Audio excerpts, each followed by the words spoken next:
The business account, making things simple. A business account.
And we welcome you back once again to the conversation as we are now preparing for the discussion that we were having earlier on. And I guess we should be much more stable so that I can complete this presentation properly. This is the part 2 of the presentation, and I welcome us back to what we were discussing earlier on. Mo kí gbogbo wa lẹ́ẹ̀kan sí pé ẹ káàbọ̀ sórí the live transmission. So we are back, and I'd like to do justice to this presentation as much as possible. So if you're joining me for the first time, this is Koiki Media, where we bring the world closer to the doorsteps. And this is where we discuss what we need to know when it comes to the right to self-determination and try to do some kind of comparison with other countries that gained their independence, how, what they have to do, what the process was, and how those countries eventually became countries today. So all these is what I'm going to be discussing tonight. And I welcome you once again in Woolwich. I welcome you in Scotland, in Wales, from wherever you're joining me tonight. And welcome once again. As I'm about to start the presentation from where we were earlier, so we will just do a recap of what we want to discuss. All my platforms is working. I haven't set up the Twitter yet. I don't know whether we should go live on it. I believe that the system I'm using now is a bit much stable and much stronger than the previous one. So, but for now, let me just focus on the presentation. Mo kí gbogbo wa, mo fẹ́ kó jẹ́ pé Yorùbá mo fẹ́ sọ tó pọ̀ jù lálẹ́ láti lè fi ṣe àlàyé fún gbogbo àwọn tí ó ń gbọ́ mi. Torí pé ó ń dùn ọ̀pọ̀lọpọ̀ pé pẹ̀lú gbogbo akitiyan tí a ti ń bá bọ̀, kí ló wá lè dé tí Declaration Yorùbá Nation tí wá sí ìmúṣẹ? Kí ló lè máa fà á tí bàbá Akíntóyè ò tí make that declaration tó wá jẹ́ pé ìyá Dagboru kan tó wá dé ló wá make declaration tí declaration yẹn wá ń di awuyewuye láàrin àwa àti àwọn. Gbogbo ẹ̀ ni máa ṣàlàyé fún yín ní orí ètò ìlálẹ́ as much as tí bá lè ṣe. Tá a bá parí ẹ̀ lálẹ́ a tún wá padà wá lọ́la, kò bá take wa ní couple of days. It is not about pé kó lọ ṣe declaration.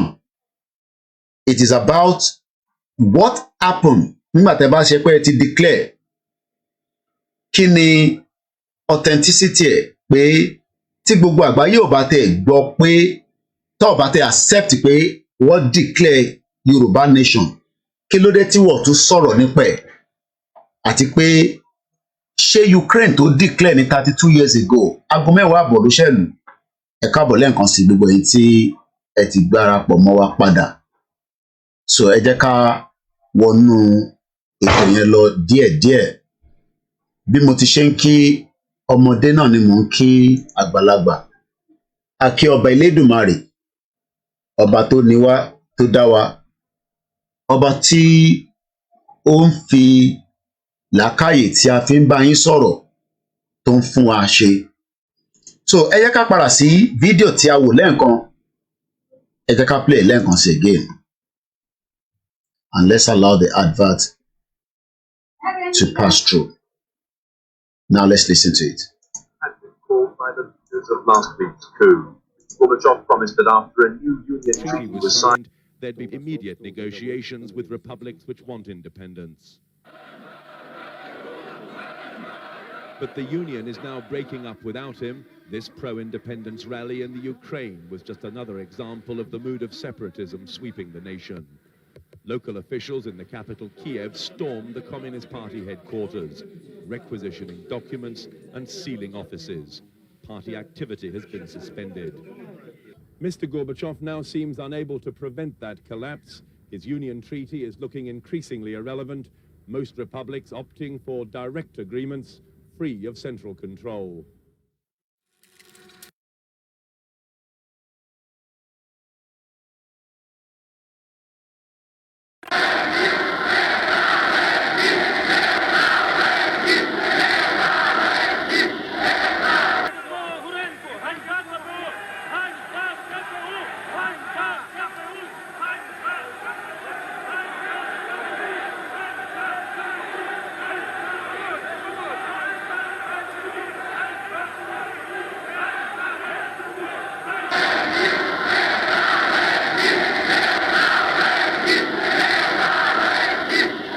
Що вам потрібно радитися? Я хочу вас запитати.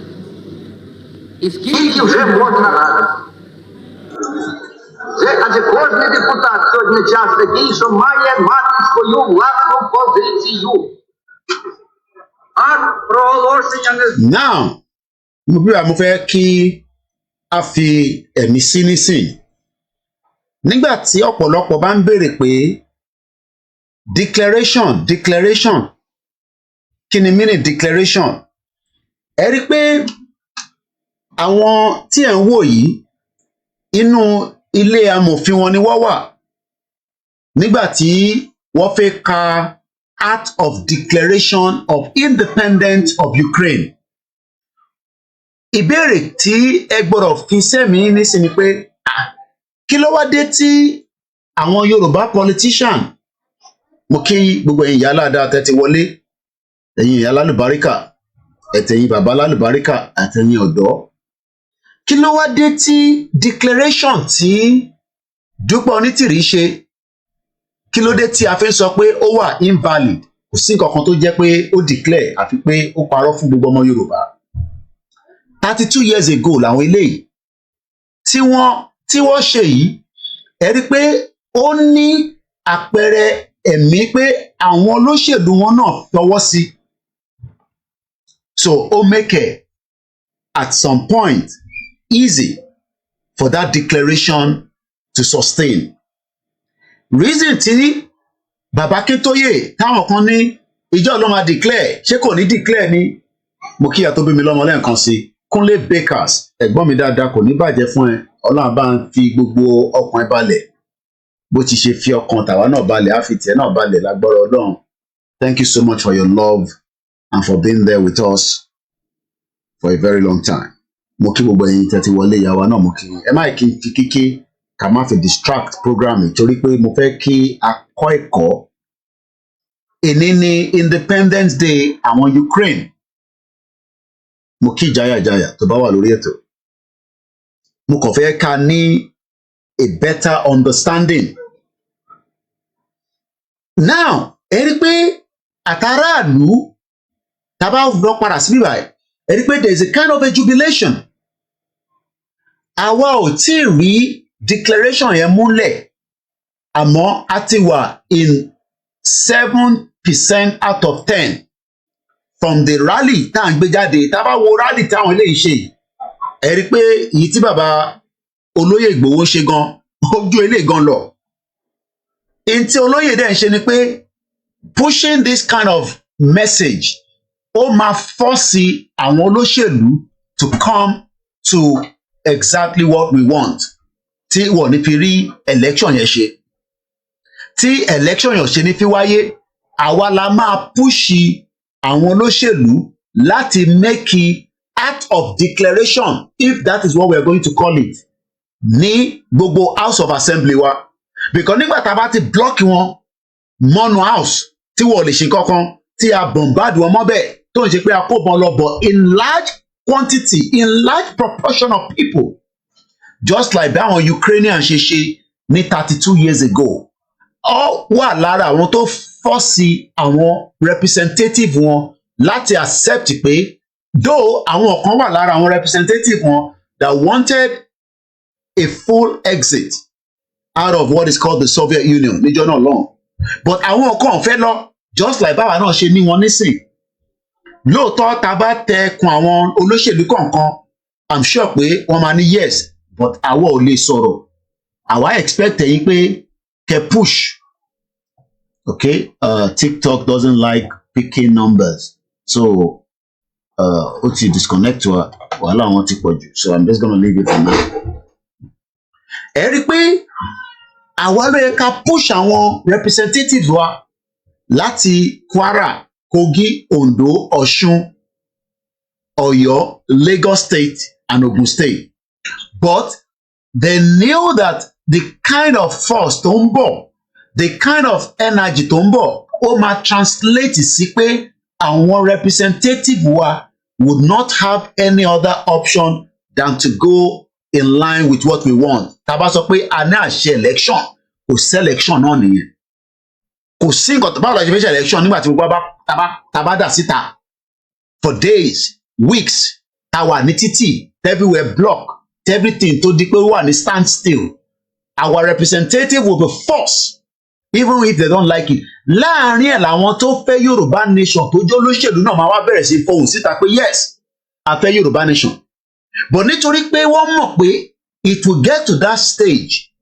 what they have to do now is to make sure that they brought in somebody like Dúpẹ́ Onítìrí tó pe rẹ̀ níyàwó Abíọ́lá tó dé pẹ̀lú ẹnu ṣúgà àti honey tó bẹ̀rẹ̀ sí ń datọ́ oríṣiríṣi tó bẹ̀rẹ̀ sí ta wá fún ní platform ta rò pé òun náà wà lára in tó máa jẹ́ kí Yorùbá nation kó wáyé àṣé is the other way round ó dẹ̀ ń gbọ́ gbogbo tó ń lọ from the inside látijọ́ tó ti darapọ̀ mọ́ wa kò jókòó ìpàdé kan pẹ̀lú bàbá Akíntóyè débi pé ó fẹ́ jókòó pẹ̀lú Ìgbòho kódà nígbà tó sọ fún pé kó wá sí Benin Republic ṣebí gbogbo èèyàn lọ sí Benin I mean kí ló dé tí kò lè lọ sí Benin Republic nítorí pé ó mọ̀ pé tóun bá dé Benin Republic tó bá rí wọn eyeball to eyeball kò ní lè parọ́ ojú kòkòrò tó ń pa fún wa lórí Zoom because we anybody nílé ìjókòó síbẹ̀ nísìn èmi mò ń tán kámẹ́rà lẹ́ẹ̀kan nísìn mo ti tan kámẹ́rà àwọn kan máa bèrè pé kí ló dé tó tan kámẹ́rà lẹ́ẹ̀kan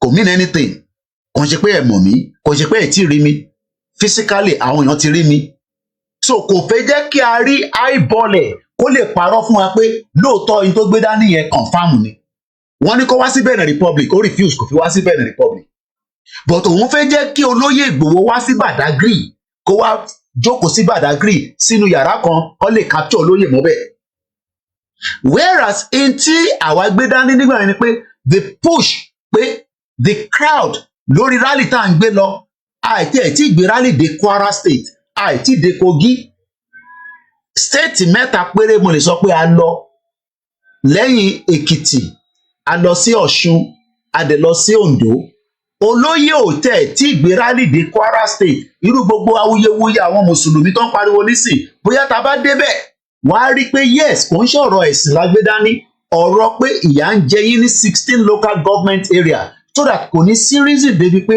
wọ́n máa wá ní wọ́n fún wọn ní ráìsì tó tó ìdajì because àti first gbogbo àwọn representative tó wà ní Kwara to come into the conversation of Yorùbá nation they would have to sit down with us just like bẹ́ẹ̀ ṣe ń rí crowd tẹ́ ń rí was 32 years ago so ta ló wá ń sọ pé crowd táwa ń bá lọ yẹn pé crowd yẹn náà kò lè fọ́ọ̀sì ìtàn pè ní Yorùbá nation jáde àwọn kan níṣẹ́ rally lẹ́fẹ̀ẹ́ máa ṣe ẹ wá béèrè pé àwọn ilé tó jáde yìí kí ni wọ́n ń ṣe ẹ jẹ́ ká ẹ wòran kí ni wọ́n pariwo independent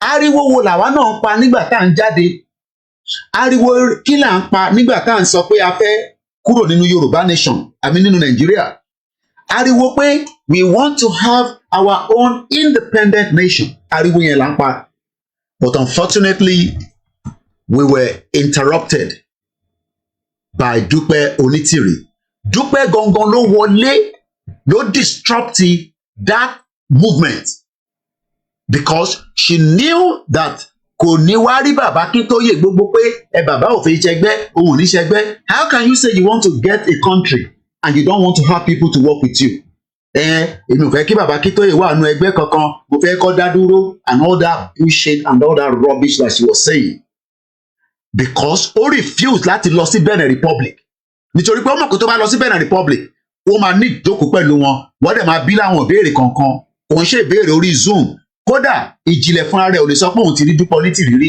àti gbogbo àwọn tọ́jọ́ ń bá ṣe none of them okay tẹ́ bá ní kò mátà pé láti rí the question is how is this campaign of 32 years ó yàtọ̀ sí campaign táwa bẹ̀rẹ̀ this was 32 years ago in Ukraine in an analog stage tí bá ní ká lọ wo fídíò Ìgbòho ẹ jẹ́ kí n lọ mú fídíò chief wa ká wá linus pẹ̀lú eléyìí tí ẹ̀ ń wò kẹ́ wá máa béèrè lọ́wọ́ ara yín pé kí ni ìyàtọ̀ tó wà níbẹ̀ kí ni ìyàtọ̀ tí à ń ṣe nígbà yẹn tó yàtọ̀ sí eléyìí ẹ rí i pé it is almost the same thing you need rallies you need the push will force your representative that do not want to be part of it into a conversation that they will not have any. Okay, ó dàn pé Èkìtì ni mo fi save Èkìtì rally, so I have to go under E. A, B, C, D, E. Ẹ jẹ́ kí n mú rally yẹn jáde. Ìta máa ń sọ pé you don't see Ìgbòho. Ẹ wá rí i pé Okay, so what ti rí pé if we get this, mo ń bọ̀ mo fẹ́ lọ wo orúkọ mo fi save ẹ̀, yeah, Èkìtì náà ni. Ìgbòho Èkìtì jẹ́ kó mọ̀, alright, mo ti rí. Ìgbòho Èkìtì jẹ́ kó mọ̀. So let's find that video again. So let's go and look for it. Mo kí gbogbo ẹ̀yin tí àwọn ọlọ́pọlọ ni mò ń bá sọ̀rọ̀. I'm not talking to àwọn tí kò lè ní understanding kan tí mò ń sọ. Okay, now this is Ekiti rally. Ẹ jẹ́ ká jọ gbọ́ rally.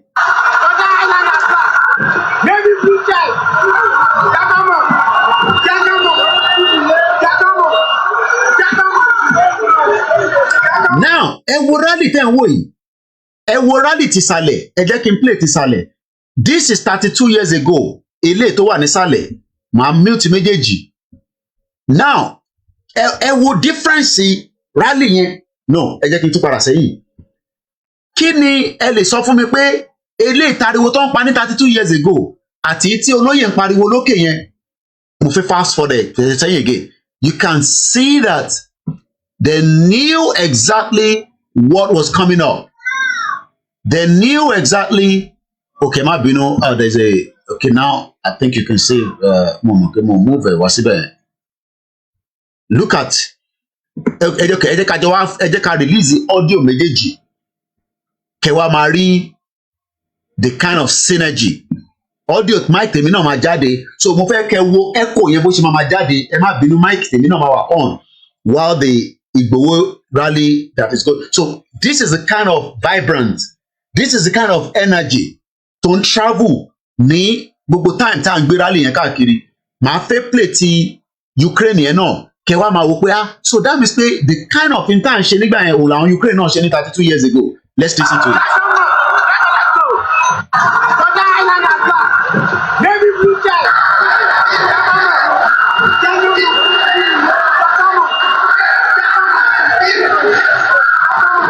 Ṣé rí pé it is a kind of energy.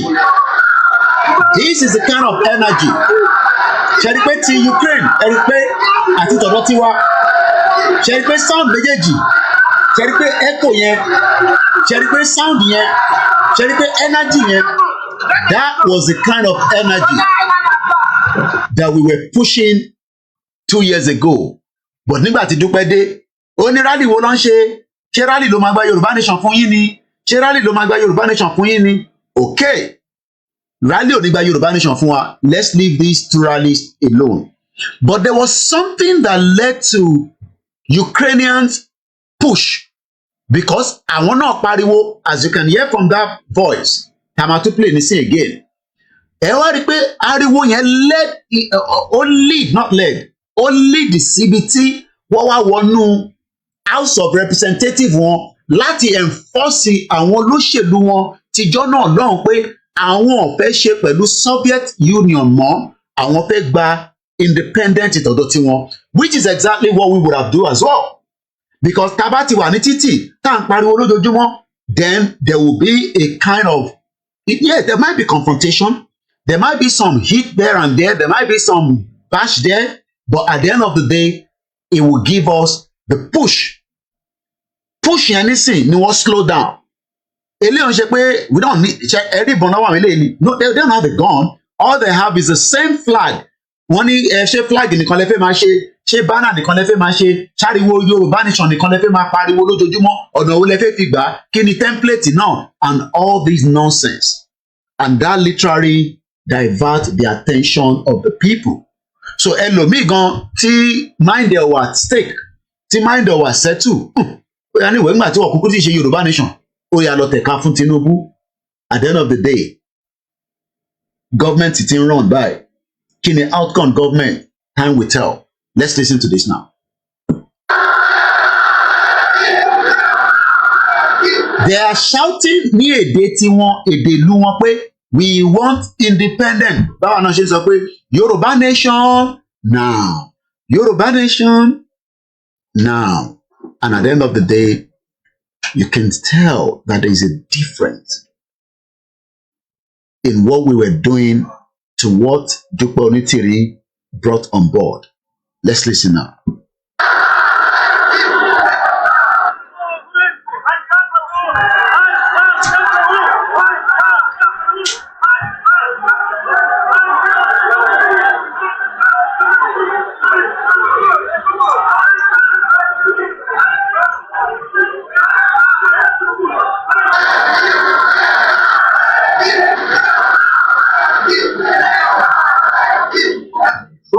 вам потрібно. flag yìí fẹ́ tó jọrú flag tọ̀dọ̀ tiwa náà tá a ṣe the 25 meters ẹ rí pé flag yẹn this is 24th of August bí declaration wọn ṣe fẹ́ jáde ni mo fẹ́ ṣàlàyé fún yín níjọ́ ìgangan ni wọ́n make a declaration wọn tó pè ní act of declaration kò ń ṣe èyí tí Dúpẹ́ ṣe lórí YouTube tó náà ti gba country fún yín tẹ́yìn kan dẹ̀ wà excited tẹ́yìn ti gba Yorùbá nation is lies táwọn ilé bá lè ṣe lé ní 32 years ago tó bá jẹ́ pé Dúpẹ́ wà genuine lóòótọ́ tí ó jókòó pẹ̀lú àwọn bàbá Akíntóyè lóòótọ́ tí wọ́n jọ wà lórí tébù lóòótọ́ tó ń ṣe ètò sọ pé yẹn mo pe lórí 1 mo pe lórí 2 tó ní bàbá dúdú debunker tó ń pe bàbá Akíntóyè ní bàbá dúdú debunker ọmọ àlè born bastard mo mọ ọmọ ọdún mélòó ni bàbá ẹ̀ gan tó ń pe bàbá yẹn ní bàbá dúdú debunker bàbá Akíntóyè ló ń pè bẹ́ẹ̀ ó á pe bàbá Akíntóyè ní bàbá dúdú debunker mo kẹ́ Richard Alaba kò ní bàjẹ́ fún ẹ ìfẹ́ tó ní sí Ìgbòho Ọlọ́run abẹ́ Elédùmarè bá nífẹ̀ẹ́ wọ náà bá ń kí gbogbo àwọn aráalé tó ń pe bàbá Akíntóyè bàbá 88 years old tó ti ń kọ history Yorùbá láti 1970 tí bóyá Dúpẹ́ sì wà níbi tí wọ́n ti ń wọ pátá fún tó ń ṣe òṣì káàkiri bàbá Akíntóyè yẹn ló wá ń pè ní bàbá dúdú debunker tó náà ń pe Ìgbòho dáhùn lóhùn tó bẹ̀rẹ̀ sí ń parọ́ fún gbogbo ọmọ Yorùbá left and right nítorí pé èyí tẹ́yìn fẹ́ gbọ́ òun lòún sọ fún yín yẹn but èyí tẹ́mi fẹ́ sọ fún yín ni pé ọ̀nà táwọn Ukraine fi gba declaration wọn òun lẹ́ ń gbọ́ lọ́wọ́lọ́wọ́ yìí bó ṣe di pé èní di ọjọ́ Independence Day Ukraine tó ń pè ní 24th day of August ló ń celebrate so ìwọ tó bá sọ pé a ti gba country láti November tó wá ń pe Jésù tó ń pè ànábì you must be very stupid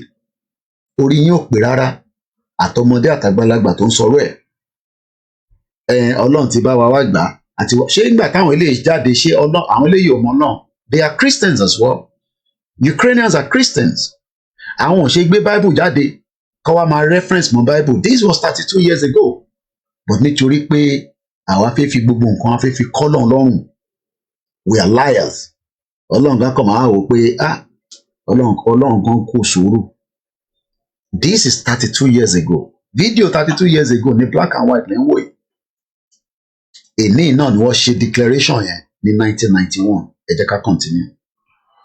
Що вам потрібно? Kí ló fẹ́ sọ níbí báyìí ibi táwọn representative wọn tó ti ń sọ̀rọ̀ nílé arákùnrin tó ń sọ̀rọ̀ ló ń pè ní Leonard Karachuk what do you need to consult about èdè wọn náà ló ń sọ èdè tó ń sọ yẹn wọ́n ṣe wá ń bá wa translate ẹ̀ ara ta fi ń sọ pé one people one culture one language so ìwọ tí o sì ní lọ́kàn pé Dúpẹ́ ti bá ẹ gba country ó jẹ́ tètè ya mẹ́mí ẹ̀ kúrò ń bẹ̀ tó bá kúkú sọ pé òfin ṣe Yorùbá nation èyà máa bá Nàìjíríà fọ lọ títí tí Yorùbá country máa fi dé bọ̀tọ́ bá ń sọ fún ẹ pé ó ti gba Yorùbá country ọmọ tuntun ẹ̀dá kò sí nǹkan kan tó jọ bẹ́ẹ̀ irọ́ ló wà bẹ́ẹ̀ irọ́ ló wà níbẹ̀ sọ pé mi ni mo sọ bẹ́ẹ̀ let's continue. Радиться, я хочу вас запитати. І скільки Only for how long you need to have these consultations? Mo kí yàrá Bísíbá Kanjọ́lá. Ó ń béèrè nínú ìpàdé tó wà inú house wọn lọ́wọ́ yìí for how long you need to have this one translated torí pé èdè ló ń sọ ẹ̀dẹ̀ lè má rí dáadáa lèmi ṣe ń kà síta let's continue. вже можна радитися?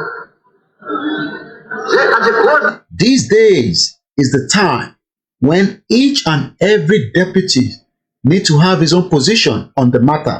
Matter wo ni ọ̀nà àwọn fẹ́ independent.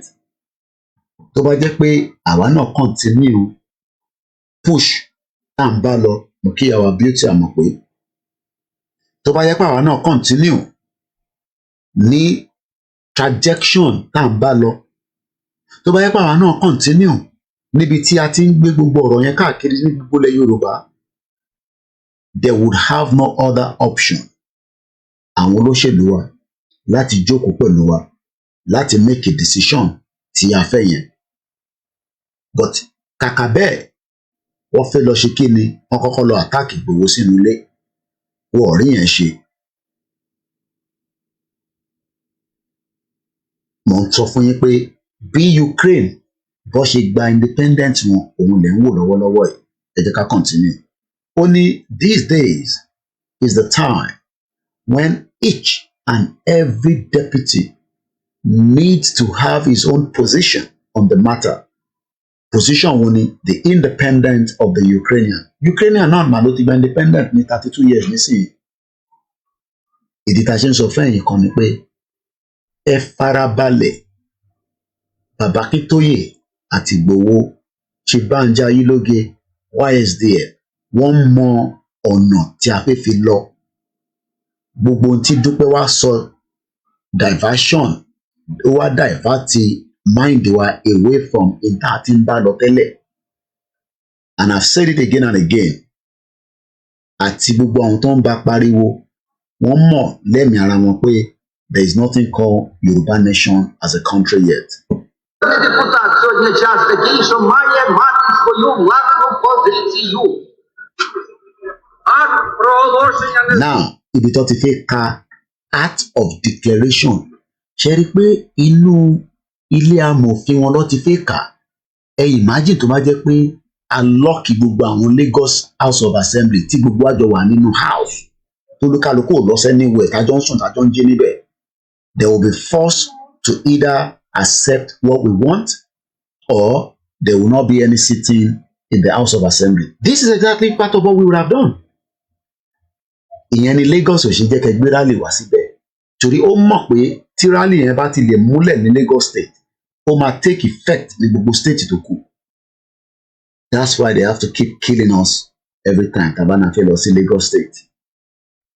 Àwọn ilé ti fẹ́ ka act of declaration kò ń ṣe èyí tí Dagboruka tí wọ́n kà lórí YouTube fún yín ọmọ kékeré kan ó dàpọ̀ ọmọ kan wà lamẹ́ríkà yẹn kà ó tún lọ múyàn kan wà yẹn ka Faransé àwọn àti gbà kódà tẹ̀ ní pépà declaration yẹn because tó bá jẹ́ tó wà ní Wikipedia ti sọ fún yín pé ẹ ti gba Yorùbá nation Wikipedia lélẹ̀ nísìn and Wikipedia has the evidence that there was act of declaration pépà yẹn lẹ́ ń wò yìí document yẹn lẹ́ ń wò níwájú yìí in tó fi declare Ukraine ní 1991 32 years ago táwọn kan wá ń sọ fún yín pé ẹ má jẹ́ kí Kóìkì rí o ẹ má jẹ́ kí bàbá Dìbọn kárí o lẹ́nu wọn ẹ má jẹ́ kí Gbòho rí o.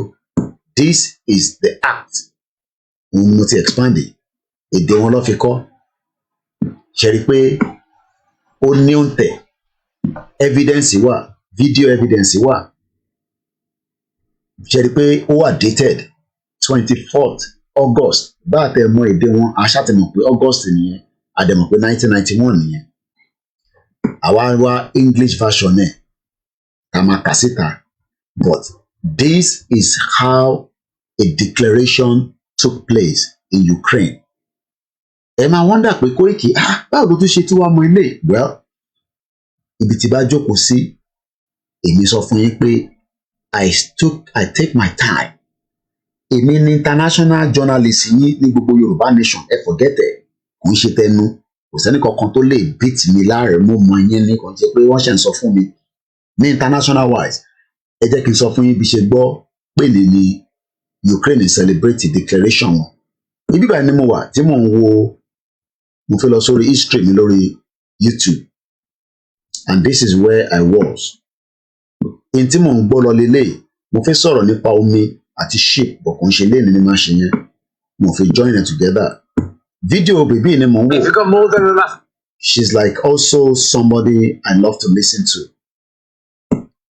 Leon ló wà ó ti kúrò níbẹ̀ arábìnrin ó good gan ẹni tó bá dẹ̀ good ni wọ́n náà máa lọ máa wá bí wọn náà ṣe fẹ́ bó tẹ̀ lè ṣe bóun ṣe ń ṣe at least kí wọn náà lè ṣe díẹ̀ ẹ rí i pé mo ti wo fídíò yẹn títí dé 52 minutes ibi tí mo jókòó sí náà ni mo ti bẹ̀rẹ̀ láti beginning oríṣiríṣi nǹkan ló sọ níbẹ̀ nínú tó sọ mo ti rí more than 10 things tí mo lè fi ṣe program lẹ́yìn lórí láti fi educate gbogbo ọmọ Yorùbá láàrẹ̀ ní ọ̀rọ̀ omi inú fídíò yìí ni mo ti gbọ́ inú fídíò yìí mo ti gbọ́ tí mo fi lọ mú eléyìí jáde sílẹ̀ tàbá ní time lálẹ́ màá sọ̀rọ̀ yìí lórí tàbá jẹ́ kó gba omi mọ́ yín lọ́wọ́ ẹ regret it for life ẹ̀yin tẹ́ sọ pé ẹ fẹ́ Nàìjíríà ọ̀rọ̀ mi lọ́sẹ̀ sọ níbí báyìí, but this is another topic.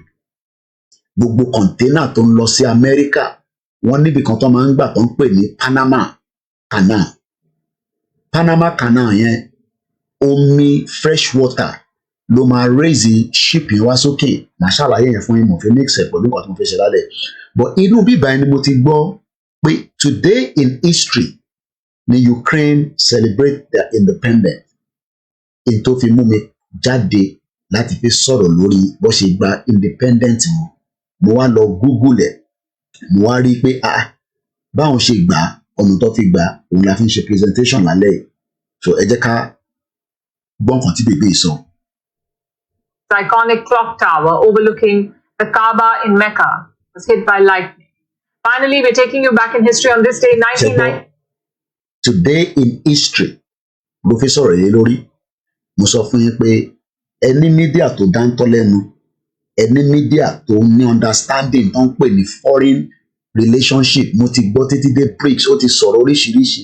Gbogbo jágbajàgba tí Dúpẹ́ ń sọ yẹn, ó ń sọ̀rọ̀ bíi kódà mo fẹ́ lè sọ pé ìyàn fẹ́ máa bèèrè pé ṣé lè fẹ́ Abíọ́lá ṣálòótọ́, because ó ń sọ̀rọ̀ bí ẹni tí ó jókòó pẹ̀lú àwọn tó ń tapọ̀ mọ́ lójú ẹlẹ́gbà. Ó ń sọ̀rọ̀ bí ẹni tí ò travel, because tó bá yẹ kó travel lóòótọ́ bó ṣe sọ fún wa ni kò ní máa gbé gbogbo fàbú yẹn sílẹ̀ tẹ́yìn kan wá buy into it. Ó ṣò pé àtẹ̀yìn àtòun gbogbo yín inú bí apalọ̀ kan náà lẹ́tijọ́ mọtí lẹ́jọ́ mu pepper soup tẹ́ǹtẹ̀ra yín nídìí. Ẹja gbọ́n kan tára bẹ̀rẹ̀ fẹ́ sọ. 1991, Ukraine officially declared itself an independent country. Ukraine. Ṣẹ̀gbọ́n kan tó sọ Ukraine máa farabalẹ̀ mo fẹ́ kó tún sọ fúnra yín, ẹ jẹ́ ká farabalẹ̀ gbọ́ again. Those stuck in a flood-hit region. And Saudi Arabia witnessed a fierce storm. Its iconic clock tower overlooking the Kaaba. Bẹ́ẹ̀ni, ẹ mọ̀ pé níbì kan wà, èmi náà ti lọ bá wọn jẹ́rí, wọ́n máa ń ta pọ̀mọ́, ọ̀dọ̀ tó máa ń ta àgbo níbẹ̀, mo mọ bó ṣe ń wọ́ọ̀kì méjèèjì, pọ̀mọ́ aláta. Ibẹ̀ tó bá ti jẹ pọ̀mọ́ aláta wà tó máa gbolé lórí, bó ṣe ń wọ́ọ̀kì kò yé mi, mo ṣàmọ̀ pé gbé mi náà lọ síbẹ̀ kó tó di pa bẹ̀rẹ̀ Yorùbá nation nígbà tí bá ń lọ sílé. Oríṣiríṣi jẹkújẹ la kò máa ń jẹ, Ọlọ́run kó ṣàánú wa Nàìjíríà yẹn, pọ̀mọ́ aláta lọ́pọ̀ ibẹ̀, wọ́n tún mú àgbolé lórí. Mecca was hit by lightning. Finally, we're taking you back in history on this day, 1991. Ukraine officially declared itself an independent country. Ukraine said that it would no longer follow the laws set by the USSR. Eventually, in December, voters approved. Ṣẹ̀gbọ́n kan tó sọ mẹ́rin. This is what we could have done if everything tó bá dàrú.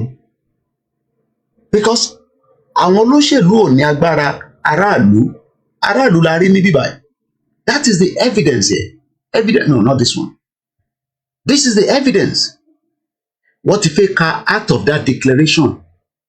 Mo kí gbogbo ẹ̀ tẹ́ ń wọlé, ẹ má bínú pé mo lè máa dárúkọ ilé kankan so that ká lè máa kí gbogbo yín dáadáa ká tó parí program. So tá a bá wá jókòó táwa ń sọ̀rọ̀ fún yín, èèyàn kan wá máa sọ fún mi pé kémi accept ẹ̀ bẹ́ẹ̀ ó ti declare náà nìyẹn, orí gbogbo yín ò pé ṣe rò pé bí apalọ ni mo wà ní. We are talking about something that is very, very important in the history of people.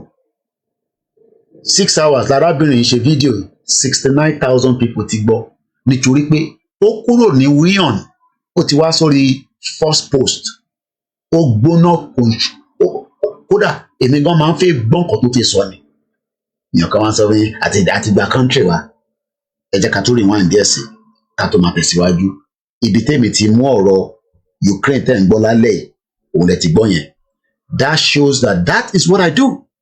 I sit kíni mo sọ fún yín pé gbogbo Tani Ọlọ́run yẹn is a distraction. Iṣẹ́ pọ̀ lọ́wọ́ wájú pé ká focus Tani Ọlọ́run wọn máa gba bílẹ̀. Let us continue to educate our people on the reason why we need to leave that olórí burúkú bomb bastard country. So let's go further again. In Mecca was hit by lightning.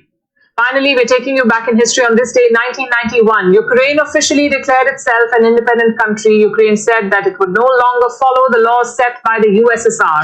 Ǹjẹ́ àwa náà lè ṣerú ẹ̀? Yes. Ṣé ìgbà tí òun declare nísìn, ṣé òfin Nàìjíríà kọ́ lẹ ṣì ń follow orí gbogbo yín òpin? Ẹ ti ń mu páínpáín. ṣé lẹ́yìn ìgbà tó declare ẹ̀dẹ̀ ṣe ń follow òfin Nàìjíríà àwọn eléyìí nígbà tó make a declaration wọn from that day henceforth they are not following the laws of Soviet Union anymore. That was 32 years ago. And òun ló fẹ́ kà ní bíbá mo kàn fún yín ní there's still a couple of things tí mo máa ń lò nínú fídíò bèbí but for now ìyẹn gangan ni the key aspect ẹ ṣàgbọ́ pé ó sọ pé ẹnu rẹ̀ bí a kà tó gbọ́ lẹ́ẹ̀kan sí finally ká tó máa tẹ̀síwájú. Almost manhandled, a dramatic rescue operation was launched to evacuate those stuck in a flood-hit region.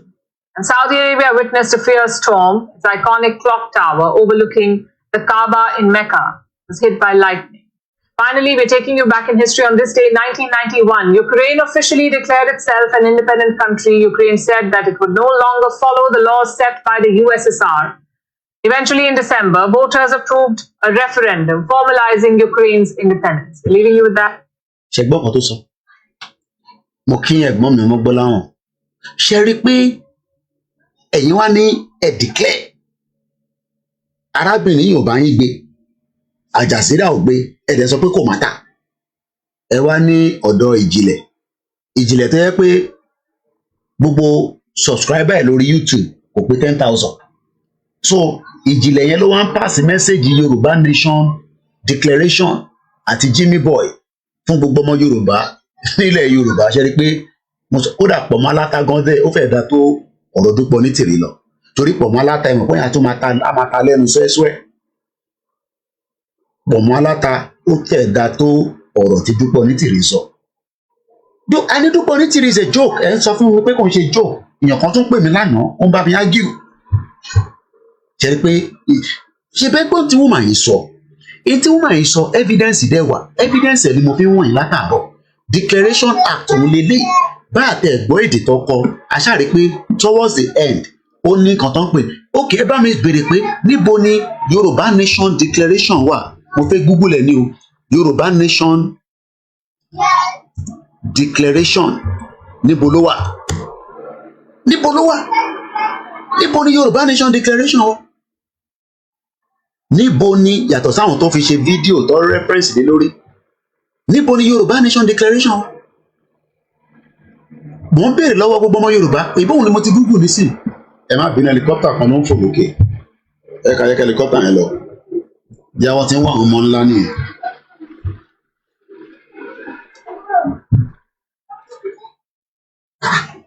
adé ń sọ fún yín pé kẹ́ ṣe sùúrù ẹ náà fẹ́ gbọ́ kí ló dé ganan ok mo ti type ẹ̀ sí bíbá yín nísìn ṣèbí nǹkan tó bá jẹ́ pé ó wà authentic tíyẹn kan ṣe ń sọ fún mi pé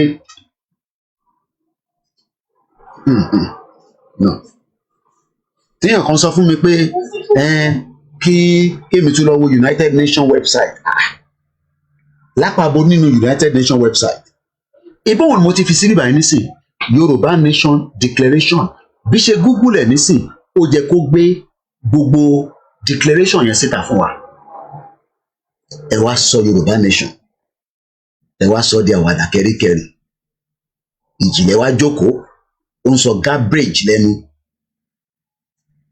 Jimmy Boy ìyẹn sọ garbage wọn níyàn kan jẹ́ alákàjẹ́ àbẹ́ àkàjálẹ̀ àbẹ́ àjàkálẹ̀ àrùn one bastard àwọn ìyá tí mo mọ bọ́ ṣe dé Amẹ́ríkà ok mo ti gbà pé púpọ̀ níyàn wá appear ok bí bá tẹ appear àmọ́ bọ́ ṣe fún yín visa àmọ́ bọ́ ṣe dé Amẹ́ríkà nígbà tẹ wá dé Amẹ́ríkà upgrade ara yín gbàtẹ́ pé Yorùbá movie ní púpọ̀ ọ̀nù yín wò for a very long time ní understanding tó ń pè ní foreign and international policy ṣe bóun ni mo wá fi sí bíbá yìí mo níbo ni declaration náà wà níbo ni declaration náà wà òun dà níbo ni document náà wà Wikipedia ọ̀gbìn síta ìjìnlẹ̀ maggot àti àjàkálẹ̀ coronavirus I think some of you do not understand how the world really works bí a kì í tún kọ̀ padà sẹ́yìn díẹ̀ let me give you a bit of how the world works mo fi padà sí nǹkan tí bèbè sọ ní bíbá when it comes to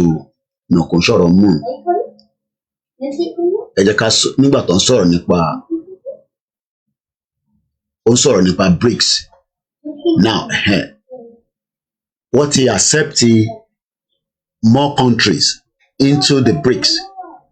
Kẹ́kọ̀ọ́ wo bí international news tẹ́yìn jókòó pẹ̀lú jagbajantis jagbawèrè tí jìnlẹ̀ jókòó tó ń waste time rẹ̀ tó náà ń ṣàìsùn. These are the new countries to join BRICS: Egypt, Saudi Arabia, Iran, ọ̀dọ̀ Abdullahi, United Arab Emirates, Ethiopia àti Argentina. Nàìjíríà ò sí níbẹ̀, so máa mú Nàìjíríà mọ́. Nàìjíríà ń ṣèlú, mo sọ wọn pé kò ń ṣèlú, so forget it. Bí Nàìjíríà ṣẹ́gbẹ́jọ. 1, 2, 3, 4, 5. No, 1, 2, 3, 4, 5, 6. 6 countries have joined BRICS. Their membership starts next year, January 2024. So ìyẹn ń ṣe nǹkan kan wá máa sọ pé mo bò mọ́lẹ̀ mo fẹ́ jẹ́ kọ́ rí. Ṣé Yorùbá nation wá jẹ́jẹ́ bí family business ni? Tó wá di pé òun nìkan ló gbà, òun nìkan náà ló ní understanding ẹ̀, òun nìkan náà ló máa ṣe country yẹn, òun nìkan náà ló máa wá gbé ìjọba délé wá. Ó dà pé gbogbo yín ti ń mu cocaine. Ó dà pé cocaine ẹ ti ń fẹ́ sínú agbárí yín. À ń sọ̀rọ̀ tí ó make understanding fún yín ẹ fẹ́ gbọ́. Let me just play kẹ́kọ̀ọ́ gbọ́ bí bèbí ṣe analysis ẹ̀ ní bíbá. Okay, nígbà tí Cyril Ramaphosa tó ń sọ̀rọ̀ lélẹ̀. Mo fẹ́ rewind ẹ̀ díẹ̀ sẹ́yìn. I'm not gonna play everything, but ẹ̀kọ́ gbọ́n kan tó fẹ́ sọ. This is how foreign policy and international people, ibi tó this is how they talk. Kò ń ṣe ẹgbẹ́ ẹlẹ́mu ẹgbẹ́ dání pẹ̀lú ìjìnlẹ̀ maggot tó ń sọ jágbajàgba lẹ́nu. Democratic Republic of Ethiopia, the Islamic Republic of Iran, the Kingdom of Saudi Arabia, and the United Arab Emirates to become full members of BRICS. The membership will take. Àwọn tó join BRICS lásán nìyẹn. So tẹ́yìn bá wá join ni ẹ wá sọ pé ti ní country, so kò ní wá sí any kind of country tó máa debate, tó máa ṣe analysis lé lórí, tó máa sọ̀rọ̀ lé lórí. Mo sọ fún yín, ẹ má lọ ní high blood pressure. Gbogbo ẹ̀yin tí ẹ sọ pé ti gba country, high blood pressure ó máa dé wá bá yín because ẹ máa wà frustrated because woman yìí máa wá àtàmù ó náà need $1 million òun fẹ́ fi gbé ìjọba délé wọlé. So $1 million nísìnyí ló máa gbé ìjọba dé wọlé tẹ́ ẹ fi padà yín tẹ́ ẹ fi raise $1 million. So ẹ jẹ́ sọ pé kó lọ ṣí vault tí MK Abiola ní níbi tó tọ́jú owó sí kó lè bá yín tètè complete owó yẹn. Ṣòro mọ̀ pé kẹ́ tó complete $1 million yẹn ẹ tẹ̀ lágùn ambọ̀sibọ̀sí bẹ́ẹ̀ bá complete ẹ̀ kò sí bí ẹ ṣe fi gbé ìjọba délé kankan wọlé torí pé irọ́ ló wà ń bẹ̀. Take effect from the 1st of January 2024. Thank you very much. That was the biggest outcome from today. An agreement. That is the biggest outcome. So when is the biggest outcome for Yoruba Nation going to happen? It will happen when somebody like the Oracle, Professor Adebanji Akintoye, when at the appropriate time that we believe we can make such kind of announcement. You don't make that kind of announcement without defending that territory, without protecting what is meant to be our own. So whether you are in a hurry or not, you will all have to wait patiently until things are put in place for a proper declaration, not the declaration of the nonsense. And maybe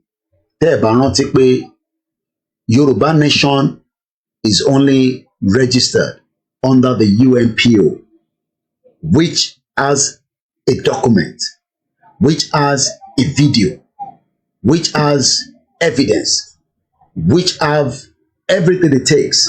As you can see there, video evidence here. Arise Television ló sọ̀rọ̀ yẹn ní 2021. Again, you can see it there. The evidence is there. Baba Akintoye lọ interview ní bíbá during that discussion.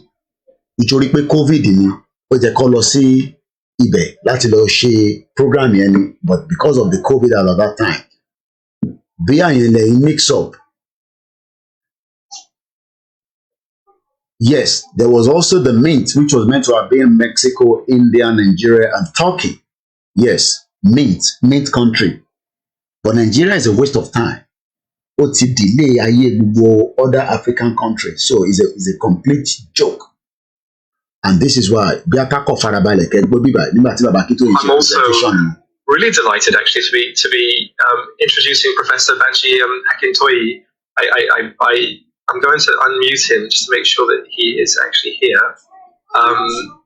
What is so special about the Yoruba World Congress that we're welcoming in today is that in many ways it's a new... Just the way Egboti Cyril Ramaphosa, the president of South Africa, which if welcome our new members into the BRICS, bẹ́ẹ̀ làwọn eré náà ṣe welcome wa. Kò wá ń ṣàwà nìkan lọ welcome níjọ́ yẹn. Gbogbo àwọn tẹ́ ń wò nínú Zoom yẹn, àwọn ìlú tó welcome náà nìyẹn. Tabanike donate owó fún wa is a voluntary donation. It's not for Yoruba Nation. It's for the project of Koiki Media to keep the job going. So details yẹn ló ń fi sórí screen fún ẹ̀yin tí ẹ̀ ń wò lórí YouTube. musakalam1@yahoo.com. The first bank is 3096808848. We don't have any super chat to support on the YouTube because it has been removed. If you also want to support, you can send the Kofi bot or you can send, money to the UK bank account. Gbogbo ẹni tó bá ní Barclays wà lọ́wọ́ tẹ́lẹ̀, ẹ má sanwó sínú ẹ̀ mọ́. That account is no longer in operation. Lẹ́ẹ̀kan sí, gbogbo ẹni tó ní my UK Barclays account, that account is no longer working. Ẹ bá sanwó sínú ẹ̀, ó máa dá padà fún yín. So, get in touch with Lumi to get the latest update of the account. Let's listen again to how Baba Akintoye was addressing the UNPO, which is also, at least, lè fọwọ́ gbá UNPO sẹ́gbẹ̀ẹ́ compared to at the declare Yoruba Nation, and we cannot even find anything to buttress it. Apart from pé àwa jáde, even government letter táwa fi jáde pé the declaration of Yoruba Nation, Baba Akintoye sọ pé we don't know anything about that. And let me read that quickly before we go further. Let me reduce the front. Press release. We, the official Yoruba self-determination movement, wish to respond to the claims that Yoruba Nation has been declared. Such claims were circulated widely on multiple social media platforms on the 20th of November 2022. These claims are false. Tó bá sọ pé nǹkan false, irọ́ ni. Tó bá lo fake visa d'Amẹ́ríkà, tó bá gbé mú ẹ̀wọ̀n ló ń lọ. Yóò mọ̀ pé gbogbo olúwọlé tẹ máa ń ṣe yẹn. Tó bá lò dé Amẹ́ríkà, òun lọ sẹ́wọ̀n nìyẹn. These claims are false, not only misleading, which is what Dr. Onitiri have done. She has misled many Yoruba people, and those Yorubas are still believing that òtítọ́ ló sọ. Àwọn kan tó ń fi sentiment pé torí ojú obìnrin. Can you imagine that? So, àwọn ìyá wa tí wọ́n wà lórí ètò pẹ̀lú mi, ìyá wa Beauty Àmọ̀pé, ìyá wa Bísí Mákanjúọlá, àwọn grandma Gbémilékè, my own mother, Alájà Airat, Alájà Bàrúwá, gbogbo àwọn màmá dáadáa, Mrs. Janet Fashaki, Ìyá Jagun. So àwọn yẹn ò kí ń ṣe obìnrin. Àwa sọ pé torí pé Dúpẹ́ jẹ́ obìnrin la ṣe ń sọ̀rọ̀ síbẹ̀ yẹn. Some of you do not need to know that Dúpẹ́ kò lè jókòó síbi tó ti ń ta pọ̀nmọ́ aláta ṣúẹ́ṣúẹ́ gan sef, wọ́n máa lè dànù ni. Torí ọ̀rọ̀ tó ń sọ yẹn tó bá lọ sọ lọ́dọ̀ àwọn tó ń jẹ pọ̀nmọ́ pẹ̀lú àgbo wà lórí ọ̀pẹ. So èmi ò mọ lọ́dọ̀ àwọn tó ń ta ẹ̀pà àti kúlíkúlí àtàwọn tó ń ta puff-puff, ó dà ń kébẹ̀ lọ jókòó sí tó fi ń sọ pé òun gba Yorùbá Nation fún yín. These claims are false, not only misleading, but have dangerous potential. Mo fẹ́ kẹ́ farabalẹ̀ kẹ́ gbọ́ word yẹn, to destabilize the true legal route of self-determination. Ṣé kò ti destabilize ẹ̀? No, ìwọ náà béèrè lọ́wọ́ ara ẹ̀ náà láti ìgbà tí Dúpẹ́ tí náà ti declare. Ṣé kò ti destabilize tó? Ó fọ́ gbogbo different platforms. Ó divide gbogbo everybody. Àwọn kan ti sọ pé ó ti declare. Wọ́n wá lọ ń jubilate lọ́dọ̀ Ìjìnlẹ̀ nínú 7,000 view tó ní. And I'm not joking. Ìjìnlẹ̀ doesn't have 10,000 followers on his YouTube channel. I can show you. So when some of you think that we are lying, we talk with evidence. Mo sọ fún yín pé kò ní kankan tó ń pè ní rédíò. Turkey ò fún ní license radio station ló ń pa. Mixlr ló ń lò. Pé òun nílé gbogbo subscriber tó ní 7.1. Gbogbo video tó ti ṣe so far is less than, is less than 900. So you think that this carry water? You think that this can be a test of time? Some of you need to come to reality that it's a lie. Kò ṣe pé mo fi ń bàjẹ́, but irọ́ ló ń pa. Lórí Yorùbá Nation pọ̀ ti declare irọ́ ni ìjìnlẹ̀ máa kọ̀ sí pa. Ó mọ̀ yẹn dájúdájú, but it is very difficult for him. There could be inducement, there could be a financial gain, there could be whether what he promised ẹ̀ pé máa fún ní visa Los America, because a mọ̀ pé Jídé tó wà nínú Yorùbá Nation tẹ́lẹ̀ láàrin world media ó sọ fún wa pé ojú owó ń pọ́n ìjìnlẹ̀, èmi kọ́ mo sọ, máa mú fídíò yẹn jáde. Ó sọ fún wa lẹ́yìn, ó sọ ní gbangba, because ẹ mọ̀ pé yẹn máa ń ṣe travel Los America, ìjìnlẹ̀ sọ fún pé kó jọ kó ràn wọ́n wá sí America. Ó jẹ́ pé mo fi ń bàjẹ́. The evidence is out there in the public. So kó wa máa ń sọ fún gbogbo ọmọ Yorùbá pé a ti gba Yorùbá Nation fún yín, màmá wa mú àti gba Yorùbá Nation. Ṣèbí ìbí ṣó yẹ kó rí bẹ́ẹ̀ náà promote títí. Nígbà tí ṣó yẹ kó rí bẹ́ẹ̀ ti rí pé irọ́ nìyá ìgbéda, ìyẹn àti tìyá jábọ́lẹ̀. And this is why the press statement says destabilize. Kí ló ń pè ní? Destabilize. Tàbá ní destabilize. Destabilize. Upset the stability of or cause unrest or instability. Ṣé Dúpẹ́ ò tí destabilize the movement? Wọ́n ní Kùmú ní ibi tí Dúpẹ́ ti ń jókòó sí orí táwọn mọ́là ti ń mu Kùmú. Wọ́n tẹ̀sọ́ pé gbé ní north anyway, so I won't be surprised. Ṣé Dúpẹ́ ò tí destabilize movement yìí tó? Ìwọ náà máa bèrè lọ́wọ́ rẹ̀, because mo fẹ́ kí mind wa ṣe padà sí Ukraine. Àìtí ẹ̀ tí gbọ́ ibi tí wọ́n ti fi sọ out of their own declaration. Ṣé rí pé nígbà tó fi ṣe tiwọn ojú gbangba lọ ṣe, wọ́n ò ṣe ní kọ̀rọ̀. Kò ń ṣe pé wọ́n bo aṣọ, wọ́n bojú bí eégún, bojú olóró ń bọ̀, bó ṣe kì í ṣe má ṣe o. Wọ́n sọ Yorùbá Nation, ó sọ di àwàdà kẹ́ríkẹ́rí. Ìyẹn làwọn kan fi máa ń sọ fún wa pé ó dà pé gbogbo yóò serious. Báwo lẹ tẹ̀ ṣe jẹ́ kí woman ìtẹ̀wọ́ tó báwo ló ṣe wà ní gan sẹ̀? Báwo lẹ ṣe jẹ́ bìkọ́ ẹnu ẹ dùn náà? Ṣèbọ́dọ̀ ayé kò tọ́ ló lọ. Àbí kinní kan tòótọ́ kinní kan bẹ́ẹ̀ ló ti kọ́kọ́ lọ sọ pé Abdulsalam gbogbo ẹ̀ náà gimmicks ni. It's part of the preparation to come and deceive us. Ìyá Dagboru 2 by 2. So you can see that she destabilized the true and the legal route of self-determination. Since the beginning of the struggle in 2018, we have sought to employ only a peaceful method, utilizing the legal instrument outlined in the international law and the Nigerian Constitution provision for self-determination. These methods have not changed. The only person authorized to speak on behalf of the Yoruba self-determination movement is nobody than Professor Banji Akintoye. We therefore caution all Yoruba people to be wary of believing anything reported by other sources. Any other sources? No, Ijile Marcos. And that source does not mean that it's well heard all over the world. But the proportion of the Yoruba people that are listening to Ijile are still being convinced that it is true. Dupe made a declaration, and that declaration is authentic. And I am now using that declaration to review the same declaration similar to what we call declaration in Ukraine, which we can say that 32 years ago, this is how the declaration took place in Ukraine. And what it reads says, Act of Declaration of Independence of Ukraine. Let's go further.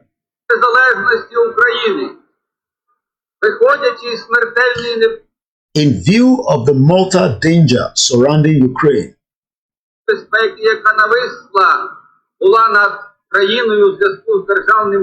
in connection with the state coup in the USSR on August 19, 1991,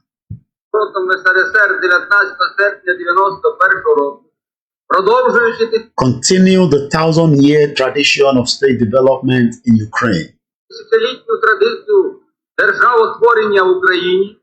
виходячи з proceeding from the right of the nation to self-determination, права нації на самовизначення, передбачено in accordance with the Charter of the United Nations статутом ООН та іншими міжнародно-правовими and other legal documents, документами, дійснюють implementing the Declaration of the State Sovereignty of Ukraine, декларацію про державне за 346. and right there you can see that the numbers of their parliament, this is what we should have told Lagos State House of Assembly to have done. A declaration even in the house in Lagos State would have sent a signal throughout the world. It would have sent a signal to CNN, Al Jazeera, United Nations, European Union, Federal Government of Nigeria. If we have made a declaration inside the State House of Assembly in Lagos State, so you can see that 346 against, one person was absentee or malinier. 3 people didn't vote out of 362. This is how the declaration took place in 1991 because our parliament wọn ẹ rántí pé níjọ́ náà lọ́dọ̀ tí wọn náà, as much as they were all under Soviet Union, every one of them have their own parliament. Just like tó bá jẹ́ pé wọ́n destroy regional government wa ni kò bá push fún self-determination, àwọn ni kò bá jẹ́ campaigner táwa kọ́ máa sọ̀rọ̀ lábẹ́ wọn. But ẹ rí i pé bàbá Akíntóyè ló wá ń gbá gbogbo iṣẹ́ yẹn because àwọn olóṣèlú wọ́n fẹ́ nǹkan tí bàbá Akíntóyè fẹ́, because wọ́n mọ̀ pé tí bàbá Akíntóyè bá ti gba tó fẹ́ yẹn, there will be new system in place. Ìyẹn ni arábìnrin ṣe sọ fún wa, ẹ rántí fídíò ẹ̀ tí a gbọ́ lọ lẹ́ẹ̀kan towards the end pé Ukraine stopped being part Leading of cause Soviet of Union. disability. Let's hear that again from The aide was blocked from entering a venue, almost manhandled.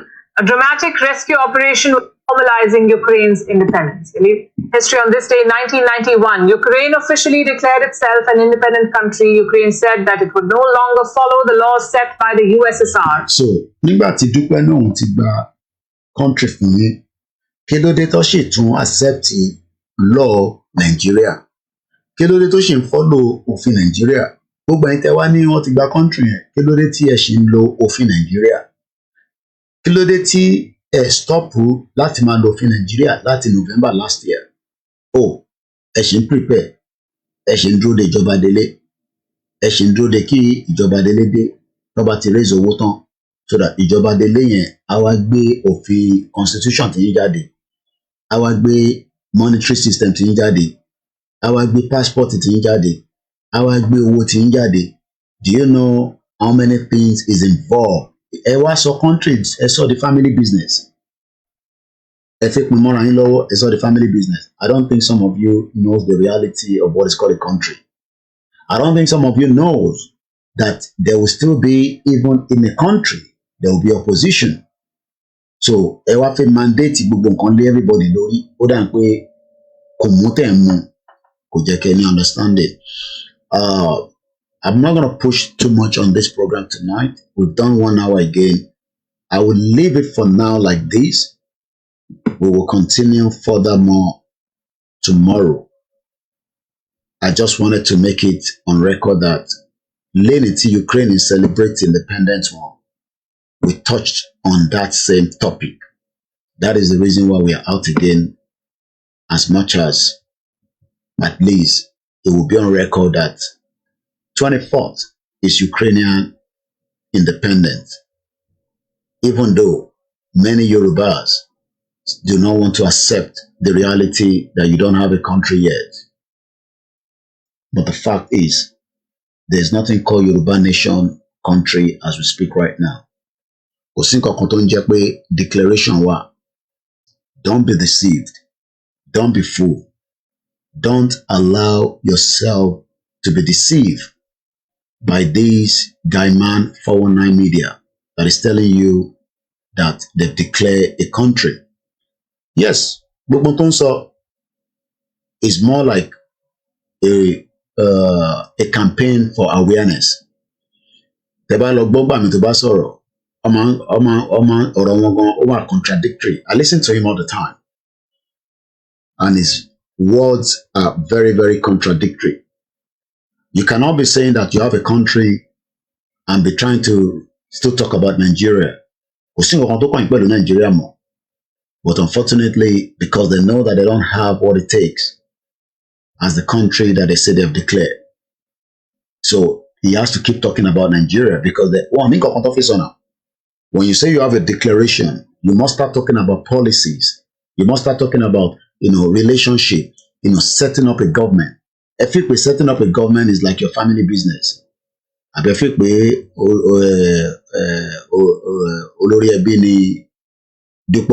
you must all be joking. I think some of you must come back to reality. A country is not a joke. A country has a lot. Part of that, you will still have to negotiate within the people that are yours, not to talk about the external bodies that do not even want you to go anyway. So when we talk about declaration, maybe some of you need to go and study again, if you want to, Declaration of Independence of Ukraine. If Ukraine 32 years ago was able to achieve such, maybe there was bloodshed or not. I have not talked about that yet. I don't know. But we saw that there is a clear evidence from these two presentations. This is the part 2. We've done the part 1, even though there was a bit of glitch in the audios. They managed part 1 here. But from what we have discussed tonight, if you're still out there hoping, thinking that a Yoruba nation has been declared, you need to start thinking otherwise. Kemabalo develop symptoms in the body. It is entirely up to everybody to believe. But Jimmy Boy can sit in America and talk garbage. Even gone the new airport, Timoriti Washisi, Louis Ibadan, would not even think of a declaration. They claim the Yoruba nation land is Ibe because presently it is for Nigeria use. The same thing goes with the cargo airport. Dakwabiodun, the 419, is saying that he has built. All I can say is that's a tarmac and a landing and taking off. We have 7 states in Yoruba land. Which one they feel we understand your declaration? What we are still doing is campaign and awareness. The only man that will make a declaration at any point and it will make impact with the support of millions of us, not just Igbo. I'm talking about millions of Yoruba people will rise up from wherever they are and they will carry that flag. And the world will hear the sound of that declaration. Not the declaration that you had inside where you were drinking Kamu or whatever, and Akara. What we are debating here and what we are talking about here is a serious matter. Country, konse eromo kekere, eru to legoni, konse family business. It has a lot of stakeholders. So if Dupe is thinking that àwọn làwọn máa ṣe stakeholder, òun máa tó wá dì pẹ̀lú àwọn kan, I think she's out of her mind. I will not say more than that. Mo kí gbogbo ilé ẹ̀kan sí. Ọ̀rọ̀ ayọ̀ ní ká sùn. My name is Olawami Koiki, and the platform is Koiki Media, bringing the world closer to your doorstep. As I leave you in the hands of Eledumare, I'll be out again tomorrow as we continue to enlighten, educate, and give you as much of reasons why the Yoruba has to go now before it is too late. Couple of things are coming up this weekend. There's a town hall meeting from Ilana Modua There's going to be another online radio that was going to be launched on Sunday, again from Ilanomodua. Canada Town Hall meeting. Can the Yoruba survive alone without Nigeria? There's also the youth conference coming up on Saturday. Tomorrow, Yonkan are having an event at exactly 7 p.m.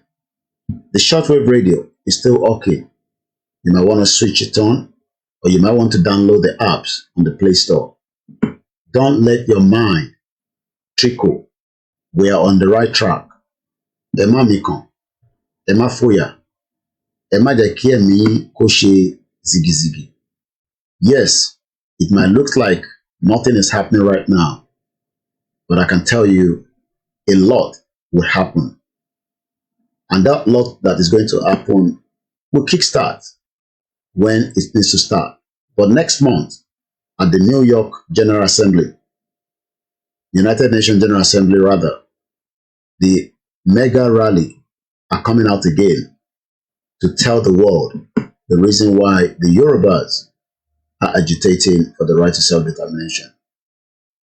From the east to the west, to the north to the south, different part of the world, maybe keep it over. Mokiomode, Mokiagbalagba.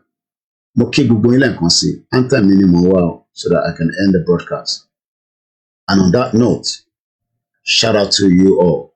Triple DRS, Kunle Bakers, Ijaya, Abdullahi, Mr. Kerele, Yawa BC, and Yawa Gbedileke, Iwapelewa, and as many of you on the Instagram. Efokon Ibale, Nigeria will fall apart, just like Soviet Union did.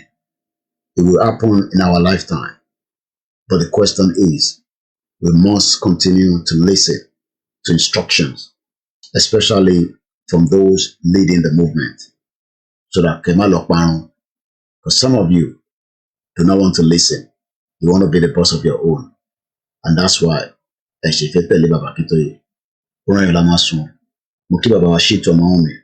Brian, thank you so much.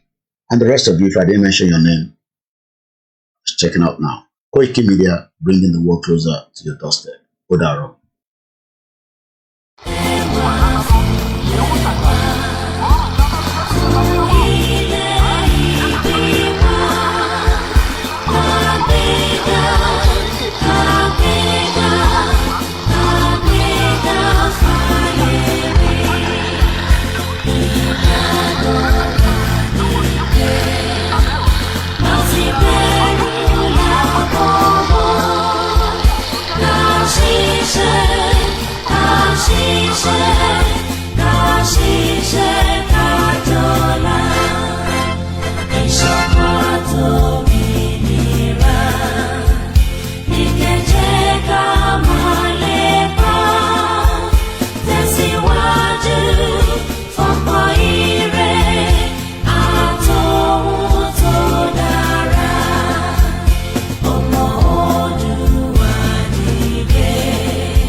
Okay, we'll go in and conceal. Odaro. That's enough.